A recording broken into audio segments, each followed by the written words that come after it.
Hello everyone, good evening, Radhe Radhe. कल की हमने क्लास में कुछ एक बहुत ही इंटरेस्टिंग, बहुत ही लाजवाब एक पार्ट है, एक हिस्सा है हमारे मैथमेटिक्स का, जिसको हमने नाम दिया है कलन। और उस कलन में हमें बहुत सारी ऐसी चीजें हैं जो हम किताब से हटकर कभी जानने की कोशिश नहीं करते। तो उन पॉइंट्स पर हमने कल बात की थी कि कलन होता क्या है, इसकी आवश्यकता क्यों पड़ी और इसका दैनिक जीवन में क्या उपयोग है। और साइड में मैंने आपको बताया कि क्लास 10 के अंदर इसी यूनिट को हम किस क्रम में पढ़ने वाले हैं, और ये भी बताया था कि इस यूनिट का कुछ हिस्सा, कुछ बेसिक चीजें जो हम 11th में सीख चुके हैं, उनको भी मैंने कल आपके सामने कुछ इंट्रोड्यूस कराया था। आज की इस क्लास में हम अपना टारगेट 12th का चैप्टर कलन इकाई का पहला पार्ट, पहला चैप्टर, जिसका नाम है सातत्यता तथा अवकलनीयता, जिसको हम इंग्लिश में कंटिन्यूटी एंड डिफरेंशिएबिलिटी के नाम से जानेंगे।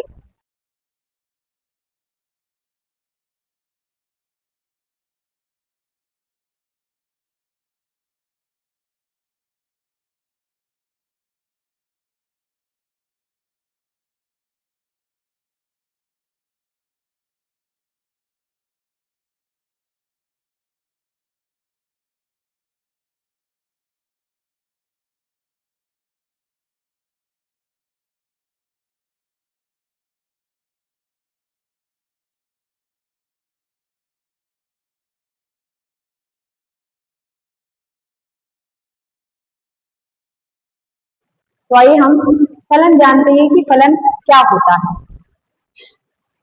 फलन को यदि हम एक मशीन की तरह इमेजिन करें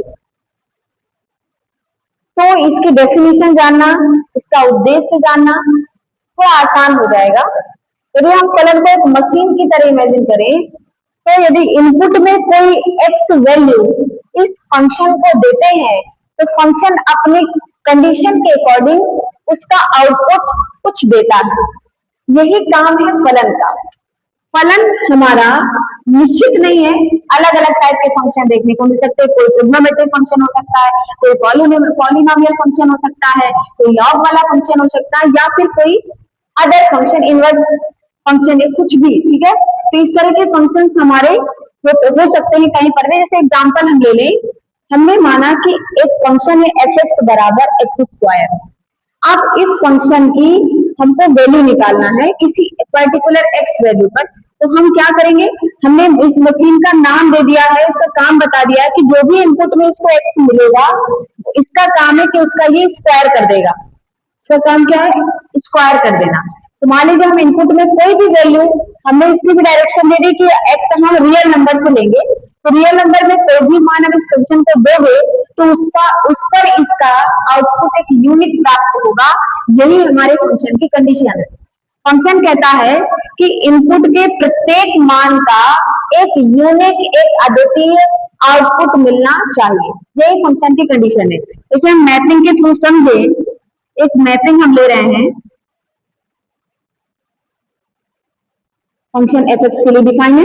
यहाँ पे हम एक्स, ये जो सेट है हमारा एक्स को प्रदर्शित करेगा, और जो दूसरा वाला सेट है ये हमारा एफ एक्स को प्रदर्शित करेगा, किसी फंक्शन को प्रदर्शित करेगा एक्स के किसी मान पर।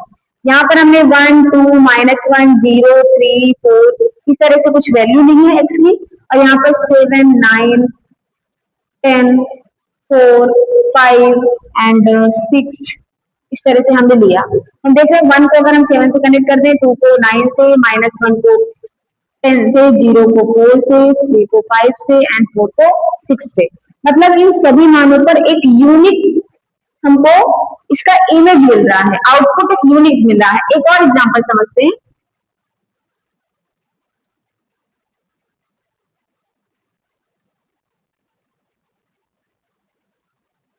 वन कनेक्ट हुआ 7 से, 2 का भी आउटपुट 7 ही मिला मान लीजिए, 3 का 8 मिला, 4 का 9 मिला, और बाकी सब छूट गए। तो आप देखोगे, अगर मैं पूछूं कि ये मैपिंग, ये जो शो कर रहा है डायग्राम हमारा, क्या ये फंक्शन है, तो आप बोलोगे यस। क्यों? क्योंकि आप देख रहे हो कि इधर की जो एक्स की वैल्यूज हैं, इन पर इसका यूनिक अद्वितीय एकमात्र आउटपुट प्राप्त हो रहा है। 1 का इमेज 7, 2 का इमेज भी 7, ऐसा नहीं होना चाहिए कि 1 के 2 इमेज मिले, 1 का 7 भी हो, 1 का 8 भी हो, या अदर, तो ऐसी कंडीशन नहीं होनी चाहिए। इधर एफ एक्स का मान मतलब आउटपुट किन्हीं दो अलग अलग एक्स मानों का सेम हो सकता है, लेकिन इधर एक्स के किसी एक मान पर आउटपुट दो अलग अलग नहीं मिलने चाहिए।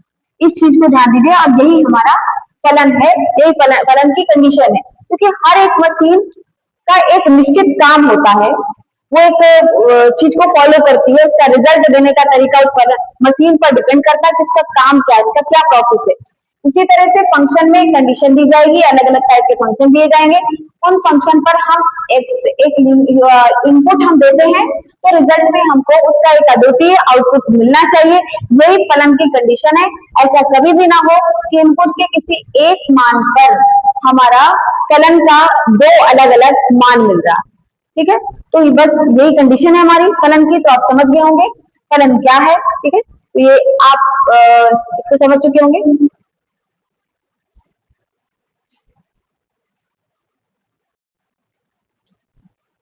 तो आइए देखते हैं, फलन का ही एक छोटा सा टॉपिक है हमारा, फलन का प्रांत। फलन का प्रांत, जिसको हम domain of a function English में कहते हैं। समझते हैं कि फलन का प्रांत क्या होता है। सीधी सी लाइन में इसका मतलब बता दिया जाए कि फलन का प्रांत एक्स के उन मानों का सेट होता है प्रांत, जिनके लिए फलन का मान परिभाषित होता है। फलन का प्रांत, दोबारा सुनिए, इनपुट में दिए गए एक्स के उन मानों का सेट प्रांत होता है जिनके लिए आउटपुट डिफाइन हो, ठीक। तो यही है हमारा प्रांत। इसी में दूसरी चीज है फलन का परिसर। फलन का परिसर क्या होता है, यहाँ पर दोनों जस्ट इसका अपोजिट, यहाँ पर एक्स के मानों का समुच्चय लिया गया, यहाँ पर हम एफ एक्स के मानों का समुच्चय लेंगे, फलन के मानों का समुच्चय लेंगे। एफ एक्स की वो वैल्यूज का सेट जो एक्स से संबंधित हो, वो हमारा क्या होता है, फलन का परिसर होता है। जैसे मैपिंग के थ्रू अगर हम प्रांत और परिसर निकालना चाहें तो हम देखेंगे यहाँ पे प्रांत जो है वो है हमारा, आप देखोगे कि एक्स के जो जो मान कनेक्टेड होंगे, संबंधित होंगे, वही प्रांत में आएंगे। 1 2 -1 0 3 4, तो ये सेट हो गया हमारा प्रांत। इस फलन के लिए जो भी फलन की मैपिंग बनाई गई है उसका प्रांत ये होगा। पूछा जाए अगर परिसर क्या होगा, तो परिसर हमारा वो मान एफ एक्स के जो संबंधित है हमारे एफ एक्स से, ठीक है, सॉरी एक्स से। तो 7 9 10 4 5 6 इन एलिमेंट का सेट हमारा परिसर होगा। दूसरे मैपिंग में अगर हम प्रांत और परिसर जाने तो इसमें प्रांत हमारे होंगे 1 2 3 4 और परिसर हमारे होंगे 7 8 9, जो ए से संबंधित होंगे वही हमारे परिसर होंगे, इनको परिसर में शामिल नहीं किया जाएगा। ये एलिमेंट हमारे परिसर में नहीं आएंगे क्योंकि इनके लिए कोई भी एक्स्ट्रा मान परिभाषित नहीं है। ऐसा कोई भी मान यहाँ पर उपस्थित नहीं है जिनका प्रतिबिंब 10 और 11 हो, इनके लिए एक्स्ट्रा मान अवेलेबल नहीं है, इसीलिए ये परिसर के सेट में नहीं आएंगे। तो ये हो गया हमारा दूसरा पॉइंट फलन के लिए। एक तीसरा पॉइंट है हमारा फलन का सहप्रांत। सहप्रांत ये 11th में हमने पढ़ा था इनके बारे में, और 12th में भी हमने जाना है थोड़ा सा, स्टार्टिंग वाले चैप्टर में। पहला चैप्टर है हमारा संबंध एवं फलन, उसी में इन सब चीजों की चर्चा की गई। ये मैं इसलिए बता रही हूँ क्योंकि हमें आगे इन सब चीजों की जरूरत पड़ने वाली है, इसलिए जान लेते हैं फलन का सहप्रांत क्या है। यहाँ से देखिए, जो दूसरा वाला सेट है हमारा, जिसके मान ए से संबंधित हो या ना हो, जो सारे एलिमेंट्स का सेट हमारा सहप्रांत हो जाता है। एफ एक्स के जितने भी मान हैं वो हमारे एफ एक्स, तो ये होगा एफ एक्स फंक्शन की वैल्यू पर, लेकिन ये दूसरा वाला जितना सेट है ये हमारा सहप्रांत हो जाता है। अगर पूछा जाए इस मैपिंग में सहप्रांत बताइए क्या होगा, तो आप बताएंगे 7 8 9 10 11 इन एलिमेंट का सेट हमारा सहप्रांत होता है। सहप्रांत की कंडीशन ये है ही नहीं कि एक संबंधित हो या ना हो, पूरा सेट ही सहप्रांत में आ जाता है, ठीक है। ये आपको बता दिया। अब आते हैं थोड़ा सा आगे। हम समझेंगे फलन की सीमा क्या होती है। इसे अगर हम एग्जाम्पल के थ्रू समझे, दैनिक जीवन से जोड़े इसको, तो अगर हमारे पास एक उद्देश्य में एक दरवाजा है, किसी गेट तक हमको पहुंचना है, तो हम क्या करेंगे, हमारे और उस गेट तक की जो दूरी है उसको हम कम करने की कोशिश करेंगे, उसकी तरफ बढ़ेंगे। जितनी दूरी कम होती जाएगी उतना ही हम दरवाजे के नजदीक पहुंचते जाएंगे। तो सेम उसी तरह डिस्टेंस कम करने से हम किसकी तरफ बढ़ रहे हैं, दरवाजे की तरफ। तो दरवाजा उस फलन की सीमा हो जाती है, जो हमारा उद्देश्य है कि वो वही सीमा का काम कर रहा है। जैसे यहाँ पे मैंने एक एग्जांपल लिखा हुआ है कि अगर कोई फंक्शन है, हमारे पास एक फंक्शन है 2x+3। अब हमने एक डायरेक्शन दे दी, एक उद्देश्य दे दिया कि उसको 2 के पास जाना है। कहाँ, किसके पास जाना है, 2 के पास जाना है। तो यदि x का मान 2 के पास जा रहा है तो कुछ इस प्रकार का चेंज दिखेगा हमें। 2 के पास जाने के लिए हमको 2 डायरेक्शन फॉलो करनी पड़ेगी, एक तो इसके लेफ्ट साइड से आओ, एक दूसरे राइट साइड से आओ। तो यहाँ पर देखो, हमने पहले लेफ्ट साइड के लिए काम किया है।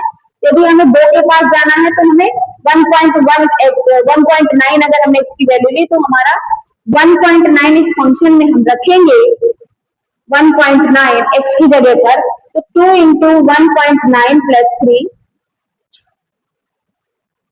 18, 1, 2 एंड 3, 3.1 और 3.8 प्लस 3, दैट इज यहाँ पर आ गया 6.8।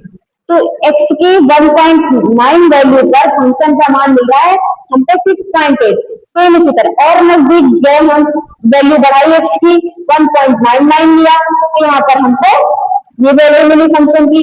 अब हमने दूसरी तरफ से और भी वैल्यू ले सकते हो। अब हम इधर राइट साइड से 2 की तरफ जाएंगे, तो 2 की तरफ जाने के लिए हम इधर से इधर के मान लेंगे 2.1 और बढ़ाया थोड़ा सा तो 2.009, तो ये वैल्यू मिली। हम देखेंगे कि इन x के अलग अलग मानों पर फलन का मान किसकी तरफ बढ़ रहा है। जैसे हमारे x के मान 2 की तरफ बढ़ रहे हैं तो उन सभी मानों पर फलन का मान किसकी तरफ बढ़ रहा है, वही मान जिसकी तरफ बढ़ रहा है वही मान इस फलन की सीमा कहलाएगी। तो हम देख रहे हैं 6.8, 6.98, 7.2, 7.002। यहाँ पर आप देख रहे हैं कि दोनों तरफ से हमारा मान डायरेक्शन दे रहा है किसको, 7 को, 7 की तरफ बढ़ रहा है। इन सभी x के मानों पर यह फलन का मान हमारा 7 की तरफ बढ़ रहा है। इसीलिए इस फलन का की सीमा x बराबर 2 के लिए क्या मिली हमको, क्या मिली हमको वैल्यू 7। इस पॉइंट पर इस फलन की सीमा का मान 7 मिला। ठीक, तो इस तरह से हमको सीमा निकालनी होती है। यही चीज आपको मैं बताना चाहती हूँ। अब यहाँ पर ध्यान दो कि फलन की सीमा 2 प्रकार की होती है, एक होती है लेफ्ट हैंड लिमिट और दूसरी होती है राइट हैंड लिमिट। ठीक, दाएं पक्ष की सीमा और बाएं पक्ष की सीमा, इसको शॉर्टकट में हम लिखते हैं LHL और इसको लिखते हैं हम RHL। पढ़ेंगे हम लेफ्ट हैंड लिमिट और राइट हैंड लिमिट, लेकिन शॉर्टकट में इस तरह से हम लिखते हैं।